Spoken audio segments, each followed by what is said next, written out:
बिस्मिल्लाहिर्रहमानिर्रहीम। अस्सलाम वालेकुम मेंबर्स व्यूअर्स, होप सब खैर खैरियत से होंगे।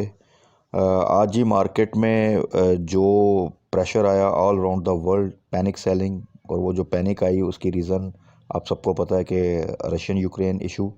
और इसी चीज़ का डर था कि अगर ये एक्सकेलेट करेगा तो एक बड़ा डिप जो सा है वो हम एक्सपेक्ट कर सकते, तो ना सिर्फ हमारी मार्केट में, ऑल अराउंड द वर्ल्ड।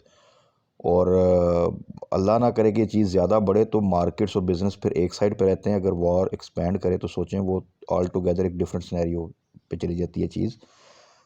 अब मार्केट तक, जहाँ तक अगर मार्केट की बात करें तो देखें, कुछ सिचुएशन ऐसी होती हैं जिसमें ये कोई भी एक्सपेक्ट नहीं करता। अगर कोई कहता है जी कि मैं कहता था कि देखें ये हो जाएगा, तो ये सब प्रोबेबिलिटीज़ होती हैं, क्योंकि ना प्यूटन किसी से पूछ के दुनिया में अपने पॉलिसीज़ बना रहा है और वो सबको पहले बता रहा है कि जी मैंने ये करना है।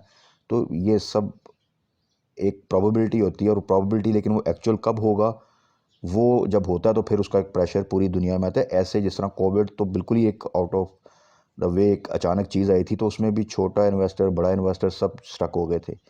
बट अगर थोड़ा सा आप वो कोविड का एरिया देखें तो उसमें लर्निंग क्या थी कि अ, वही मार्केट जो हमारी उस वक़्त 43,000 पे आई थिंक जो थी, वो 28-29,000 पे चली गई थी।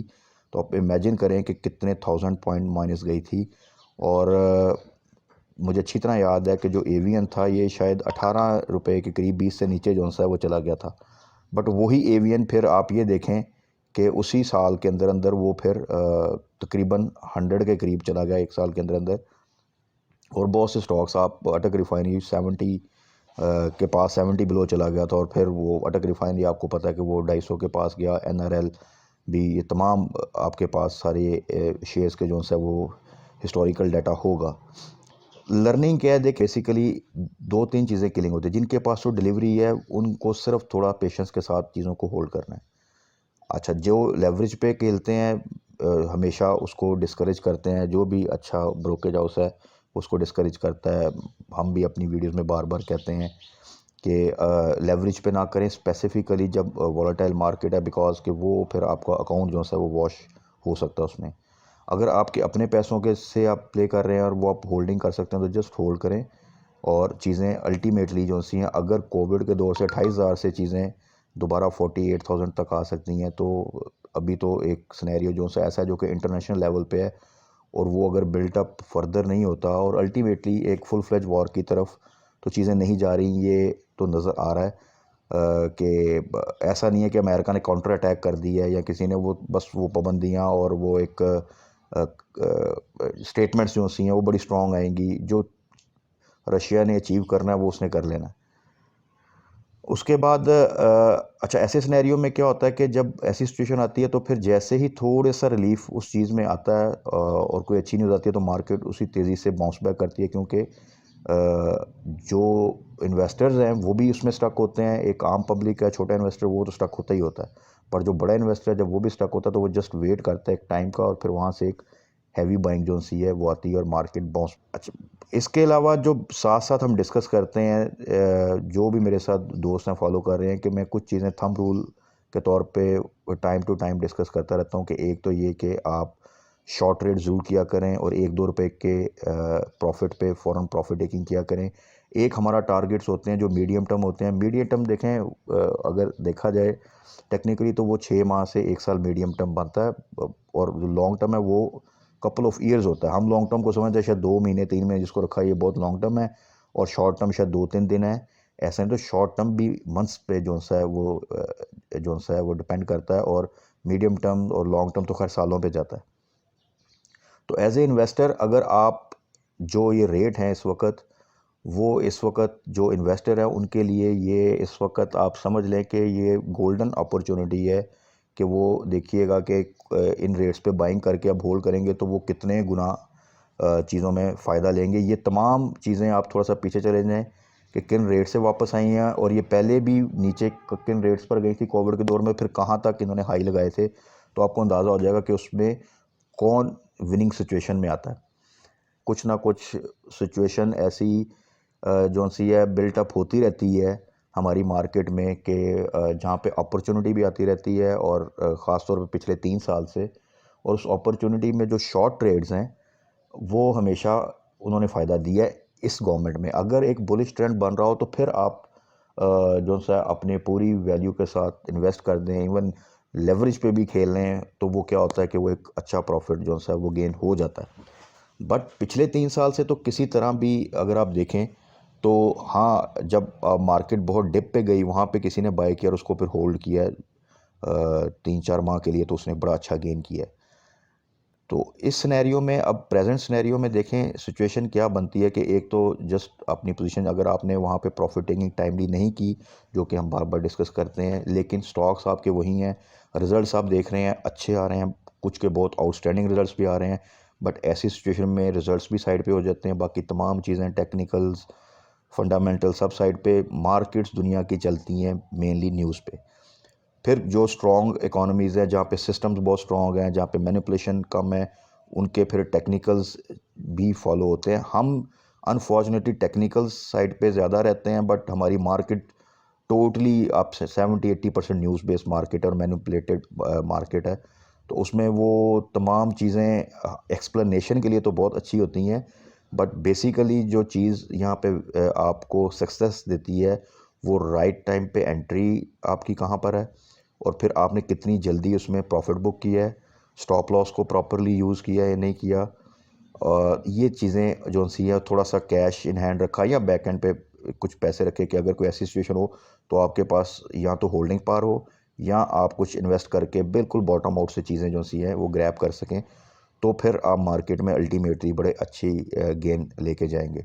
बट अगर आप एक चीज़ बिल्कुल हाई साइड पे जाके बाय करेंगे और जबकि ऑलरेडी वो कोई 50-40% बढ़ चुकी होगी, और फिर वो वॉलेटाइल मार्केट में जब डिप लेगी तो फिर आपको तो वेट करना पड़ेगा। बेस्ट प्राइस बाय करना भी बहुत मुश्किल होता है, और सम टाइम आपसे होता है बट अक्सर नहीं हो सकता। एक्चुअली होता है कि आप एक अच्छी प्राइस पे एंट्री ले लें, तो वो आपके लिए काफ़ी एक अच्छी सिचुएशन जो सी है और एक अच्छा प्रॉफिट फ्यूचर में आपको दे के चला जाता है। तो अभी प्रेजेंट सिनेरियो में जो चीज़ें हम डिस्कस करते थे, आप जो हमारे बाइंग लेवल्स थे वो टाइम टू टाइम हम डिस्कस करते थे, उन बाइंग लेवल्स में कोई ऐसी सिचुएशन नहीं है जिसमें कोई डिज़ास्टर्स सिचुएशन आ गई है। बहुत सी चीज़ों में हमने शॉर्ट ट्रेड्स करके प्रॉफिट बुक भी किए और उनको बाय बैक भी किया, एवरेज भी किया। तो अभी की सिनेरियो में आप जस्ट होल्ड करें चीज़ों को, इंशाल्लाह ताला। कल फ्राइडे है, जस्ट वेट एंड वॉच।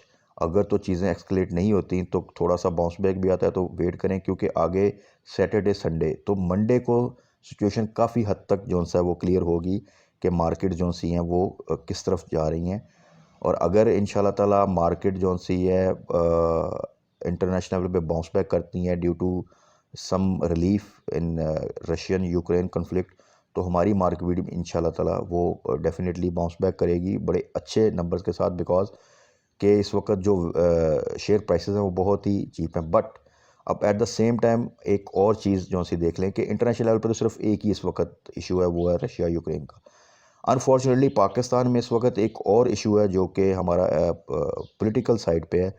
अब देखें, अगर ये चीज़ें ठीक होती हैं और तमाम चीज़ें बाउंस बैक करती हैं, लेकिन फ्रॉम नोवेयर एकदम कहीं से किसी दिन अनाउंसमेंट आती है कि जो हमारी अपोजिशन है वो वोट ऑफ नो कॉन्फिडेंस के लिए जा रही है, तो आप फिर एक बड़ा डिप देखेंगे पीएसएक्स में। बट उस वक्त दुनिया की मार्केट को इससे कोई गर्ज नहीं होगी, बट पीएसएक्स जो सा है वो अच्छा खासा प्रेशर ले जाएगा।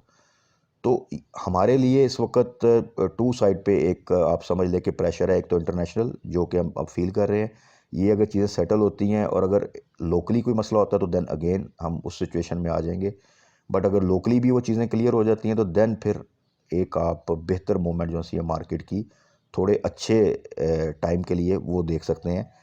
तो फ़िलहाल के लिए तो आप ये देखें कि इस वक्त सिचुएशन ये है कि चाइना टोटली रशिया के साथ है, और एक आपको पता है जो फिर प्रो रशियन प्रो चाइनीज़ उनका ब्लॉक है वो एक साइड पे रहेंगे। वो फ्रंट फुट पे ना भी आएँ, बट वो फुल फ्लैज एक वेस्ट के साथ या अमेरिका के साथ नहीं खड़े होंगे। और अमेरिका और बरतानिया और इस वक्त आप जो यूरोप का देख रहे हैं वो एक स्ट्रॉन्ग स्टेटमेंट, सैंक्शंस, ये चीज़ें आ रही हैं। बट उन सेक्शंस का क्या इफ़ेक्ट होगा रशिया पे वो एक अलग डिबेट है। बट अल्टीमेटली कोई ऐसा नहीं आ रहा कि उनकी तरफ से कोई आप कह लें कि रेजिस्टेंस मिलिट्री वाइज आ रही हो, ऐसा कुछ नहीं है।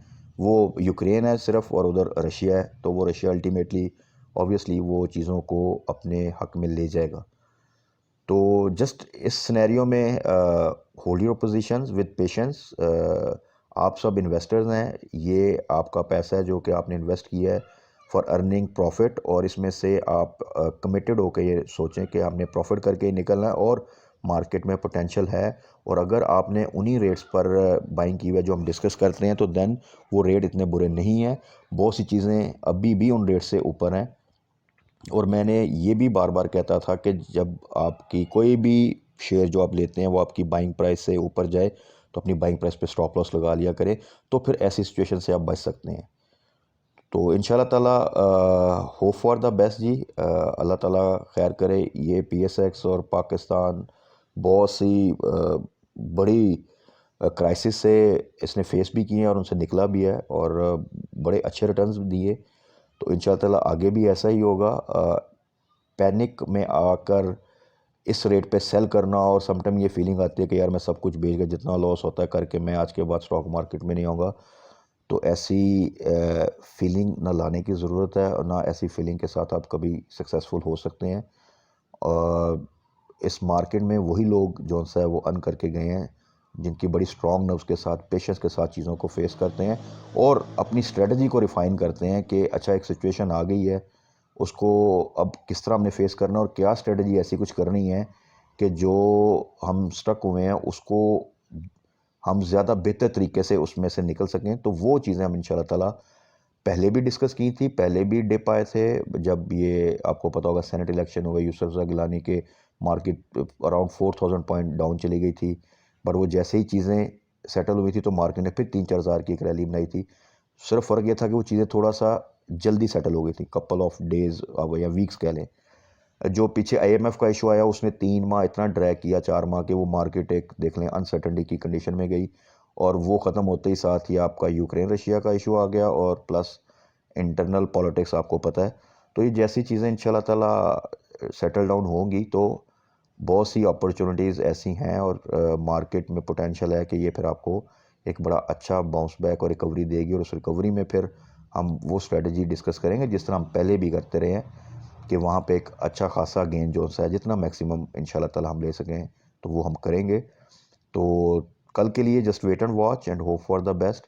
इंशाल्लाह ताला वीकेंड की वीडियो पे हम फर्दर डिस्कस कर लेंगे अकॉर्डिंगली कि PM के रशिया विजिट भी कंक्लूड हो चुका होगा, रशिया यूक्रेन के ऊपर भी कुछ बेहतर सिचुएशन आ चुकी होगी, प्लस और फर्दर इंटरनल पॉलिटिक्स पे क्या न्यूज़ आती है उसके अकॉर्डिंगली फिर हम अपनी स्ट्रेटजी को डिस्कस कर लेंगे। तब तक अपना ख्याल रखिएगा, दुआ में याद रखिएगा। Stay blessed. अल्लाह हाफिज़।